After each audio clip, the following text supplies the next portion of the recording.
About a few updates ago, Wizard101 introduced level locking, which is pretty self-explanatory, and if you've watched my series before, I'm sounding like a broken record right now. Anyways, to make it brief, level locking just allows you to stay at a certain level for any amount of time you want. It could be level 50, level 100, or even in my case, level 1. And now it's time to finish my entire journey through Arc 1 by beating Dragonspyre at level 1. Which reminds me, if you haven't watched my series, please, it does help me a lot, and you'll understand how we got here.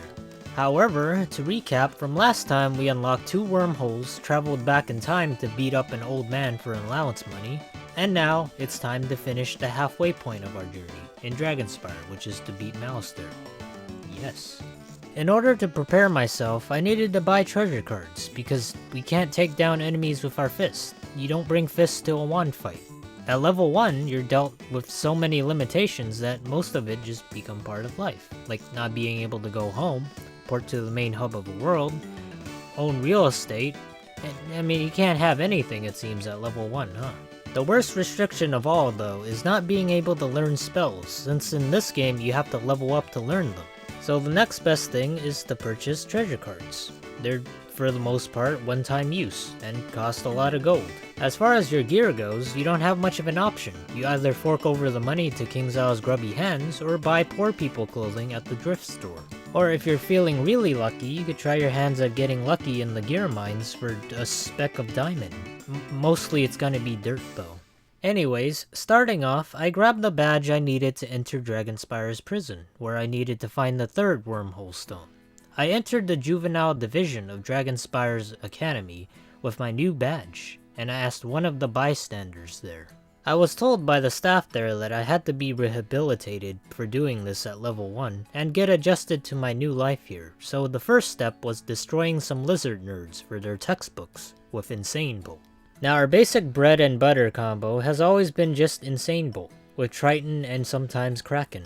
It hits hard and it does the job. Then I had to learn the history of Dragonspyre's taxidermied pets. My next task was to pay a visit to the local collector because she had some reins. What? A fine collector of garbage as she spends her days scavenging in a barren wasteland. Yeah, there are quite a lot of powerful gear. Holy shit, look at this. This is the heavenly bolt from the gods. I needed that. I mean for content. After I obtained the reins, I went on to reunite a lizard with his zoophilic lover. In order to prove myself of being worthy to be invited into Malistaire's floating castle in the sky, I needed to pit myself against the various losers of Dragonspyre's feudal wars. The first one to die again and suffer in purgatory was Iona.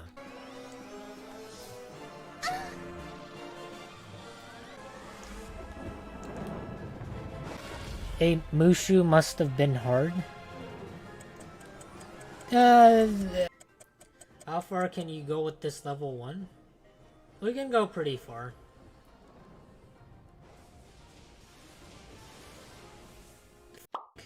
It's a lot better than Marleybone, I'll say that. It's definitely a lot better.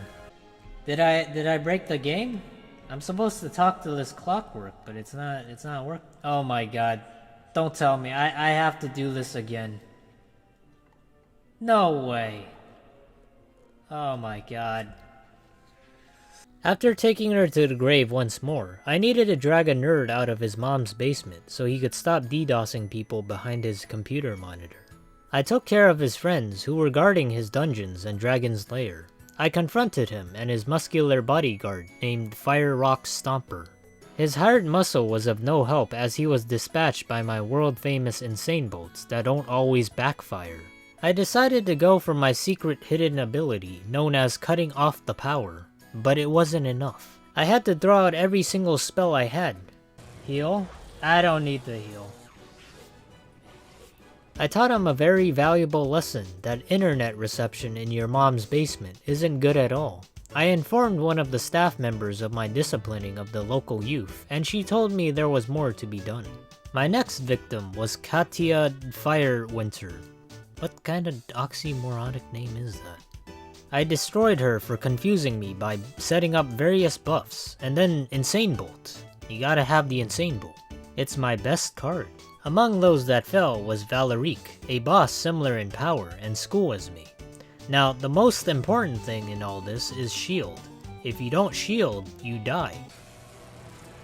We just missed out on 96 health.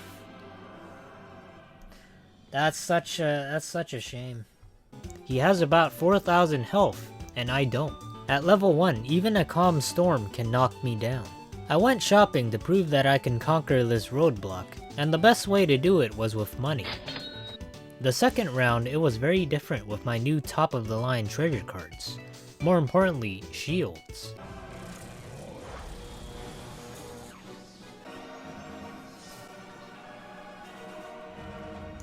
Easy.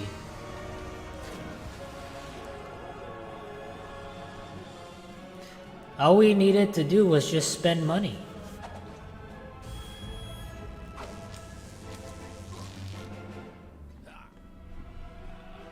Next up to the storm chopping block was an undead Sith Lord named Rurik.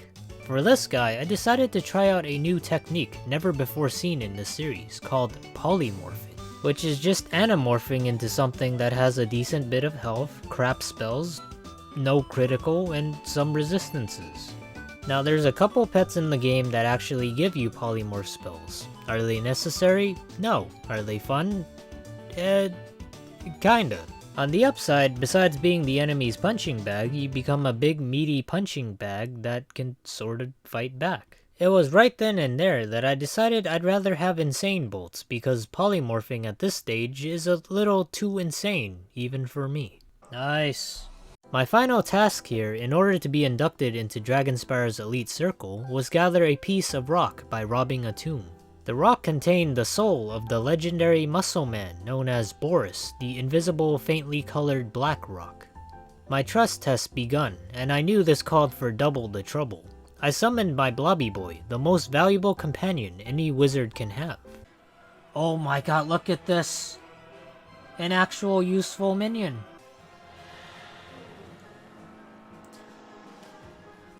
Oh my god, he just keeps on giving. It's like an actual saint. Now if he decides to hit, I take everything back. He's probably the worst minion in the world. But right now though, he's doing a good job.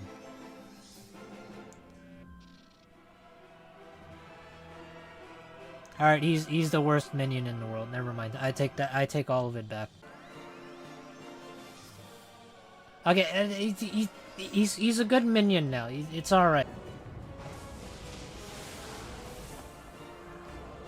To obtain the wormhole stone, my final task was to go inside Dragonspyre's prison, where all the bad boys and muscular hunks resided. So, so the problem with this, the gear I swapped over is I lost resistance and I lost a bit of health. For the small chance of getting those sweet, sweet egg yolks that this man is clearly flexing right now. But I think we can tank maybe one hit.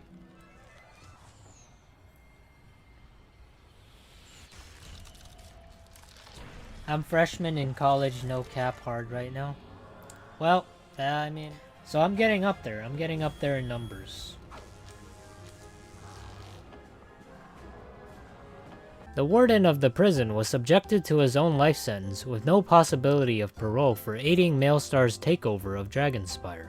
I had to fight my way through the prison to meet with the warden. He explained that I needed to do a few favors for him before I could get my hands on the wormhole stone. He told me to discipline some fellow prisoners by splitting their wigs and in some cases, busting their cheeks. None were safe in the eyes of the warden. The next task was to collect his old dirty clothes from muscular perverts who took it. The last thing I did to fulfill the warden's deeds was to collect his wooden shank from the prison guards. This prison guard decided to have his twin brother join him. His twin brother that also has 3600 health. Now one of our best cards is not just Insane Bolt, but the Storm Elemental minion. Just due to the sheer fact that he can act as a second hand. It's like when you jack off and have only one hand. Why have one when you can have two? Alright, nice. I had given the warden all he needed now. Unfortunately, I had been played.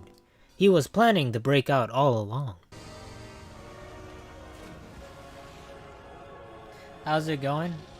Oh, we're massacring the f*** out of this prison right now. We're just showing the warden who's the boss. After collecting the wormhole stone, I went into the land of Dragonspyre's deep mines. I talked with a nearby dying tree, and it told me you shall not pass until you have all 5 pieces of Exodia.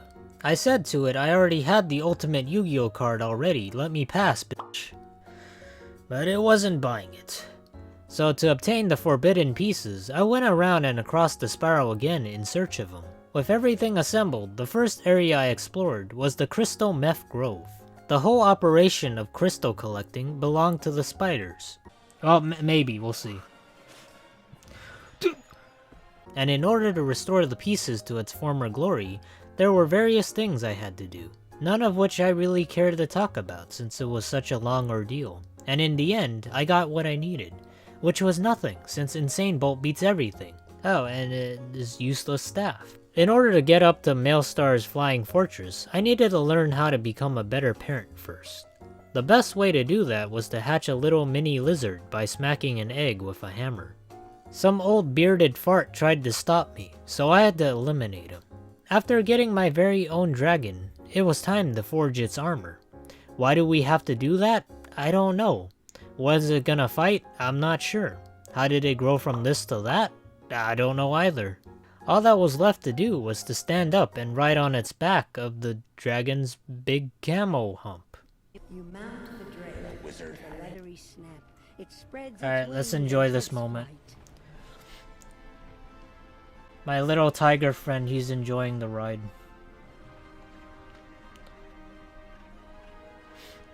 He's enlightened. That's why he can fly. I don't even know why we need the drake. We could just ride the tiger.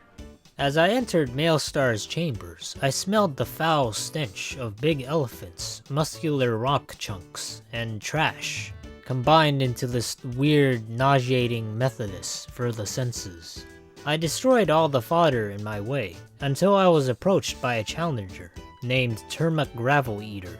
Although this was a challenge and an optional challenger, I died many times. Because King Zhao decided to give this one boss a very special ability.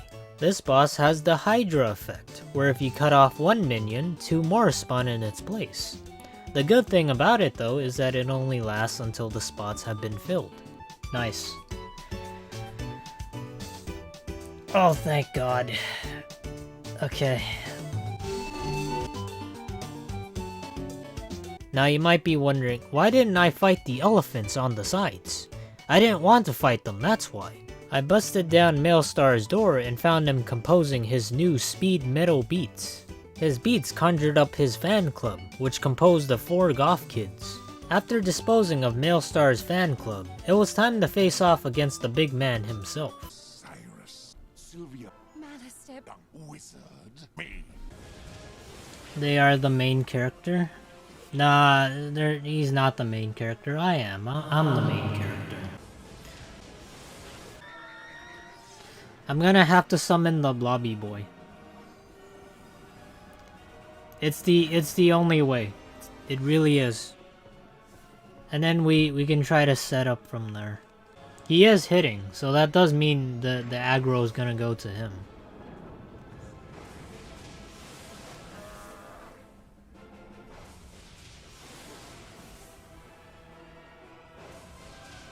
That's not too bad.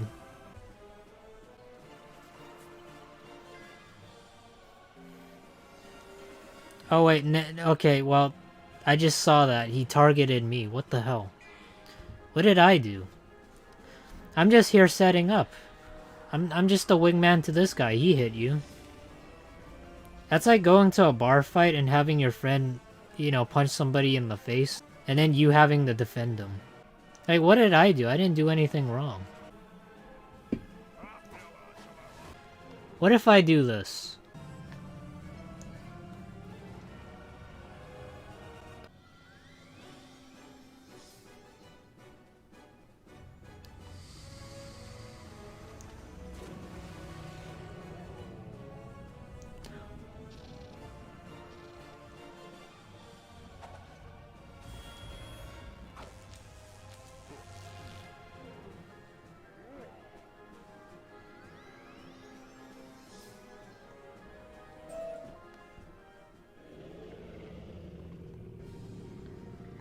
Well, that was unexpected.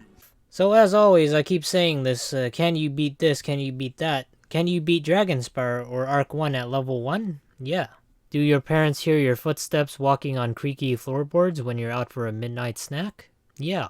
Alrighty, that's gonna do it for this video. Come join our Discord if you're looking for a friendly community, and if you haven't, subscribing is just a click away. Other than that, I hope you take care, and I'll see you guys.